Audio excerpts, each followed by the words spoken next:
ನವರಾತ್ರಿ 2ನೇ ದಿನ ಆಗಿರುತ್ತೆ ಇದು.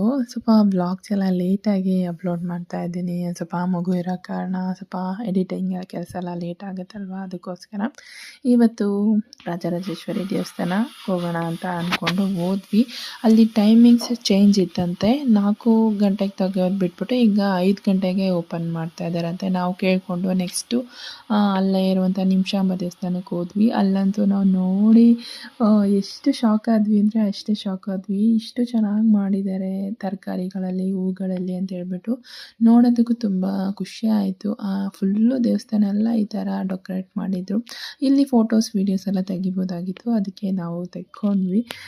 ನೋಡಿ ತುಂಬ ಸಮಾಧಾನ ಆಯಿತು. ಅಲ್ಲೇ ಅಂತೂ ದೇವಸ್ಥಾನ ತೆಗ್ದಿಲ್ಲ, ಇಲ್ಲಿಗೆ ಹೋಗ್ಬಿಟ್ಟು ಆಮೇಲೆ ಅಲ್ಲಿಗೆ ಹೋಗೋಣ ಅಂತ ಹೇಳಿ ಇಲ್ಲಿ ದೇವ್ರ ದರ್ಶನ ಎಲ್ಲ ಮಾಡಿಕೊಂಡು ಬಂದ್ವಿ. ಪಾಪು ಅಷ್ಟೊತ್ತಿಗೆ ಅವಳು ಇದ್ದಿದ್ದವಳು ನಿದ್ದೆ ಮಾಡಿಬಿಟ್ಲು. ಕೆಲವೊಬ್ಬರು ಕೇಳ್ತಾ ಇದ್ರಿ, ಅಕ್ಕ ನೀವು ದಿನ ಸ್ಯಾರಿ ಎಲ್ಲ ಚೇಂಜ್ ಮಾಡ್ತೀರಾ ಅಂದರೆ ದೇವರಿಗೆ ಮನೇಲಿ ಕೂರಿಸಿದ್ದೀರಲ್ಲ ಆ ದೇವರಿಗೆ ಅಂತ ಹೇಳಿ.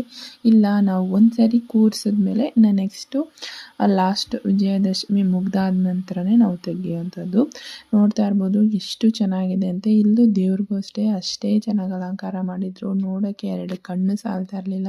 ನಾನು ಫಸ್ಟ್ ಟೈಮ್ ಬೇರೆ ಹೋಗಿದ್ದಿದ್ದು, ತುಂಬ ಖುಷಿ ಆಯಿತು. ಈ ಮಕ್ಕಳನ್ನ ಜೊತೆಯಲ್ಲಿ ಕರ್ಕೊಂಡು ಹೋದರೆ ತರಲೆ ತುಂಟಾಟಗಳೇ ಜಾಸ್ತಿ ಇರುತ್ತೆ.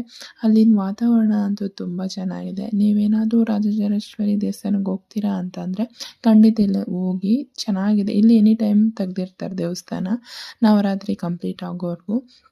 ನಾವು ಅಲ್ಲಿರಬೇಕಾದ್ರೇ ಅನುಪಮ ಅವರು ಬಂದರು. ಅವ್ರ ಜೊತೆ ಒಂದು ಫೋಟೋ ತಗೊಂಡ್ವಿ. ಬಂದು ತುಂಬ ಖುಷಿ ಆಯಿತು, ಸಮಾಧಾನ ಆಯಿತು ದೇವಸ್ಥಾನಕ್ಕೆ ಬಂದು ಅಂತ ಹೇಳಿ. ನೆಕ್ಸ್ಟು ರಾಜರಾಜೇಶ್ವರಿ ದೇವಸ್ಥಾನಕ್ಕೆ ಹೋದ್ವಿ. ಅಲ್ಲಿ ಯಾವುದೇ ಥರದ ಫೋಟೋಸ್ ವೀಡಿಯೋಸ್ ತೆಗಿಯೋಂಗಿರಲಿಲ್ಲ. ಕ್ಯೂವಲ್ಲಿ ನಿಂತ್ಕೊಂಡು ಹೋಗ್ಬಿಟ್ಟು ಬಂದ್ವಿ. ಸಂಜೆ ಬಂದು ದೇವರಿಗೆ ನೈವೇದ್ಯಕ್ಕೆ ಬಂದು ಚಿತ್ರಾನ್ನ ಮಾಡಿದ್ವಿ. ಮನೇಲಿ ಬಂದು ನೆಕ್ಸ್ಟು ಹೂವೆಲ್ಲ ತೆಗೆದು ಈ ರೀತಿಯಾಗಿ ಹೂವು ಹಾಕಿ ಅಲಂಕಾರವನ್ನು ಮಾಡ್ಕೊಂಡಿದ್ವಿ. ನವರಾತ್ರಿ ಬಂತು ಅಂದರೆ ಈ ಪೂಜೆ ಮಾಡ್ತೀವಲ್ವ, ಎಷ್ಟೋ ಖುಷಿ ಆಗ್ತಾ ಇರುತ್ತೆ. ಮನೆಯಲ್ಲಿ ಆಗ್ಬೋದು, ಎಲ್ಲ ವಾತಾವರಣ ಚೆನ್ನಾಗಿರುತ್ತೆ ಅಲ್ವಾ.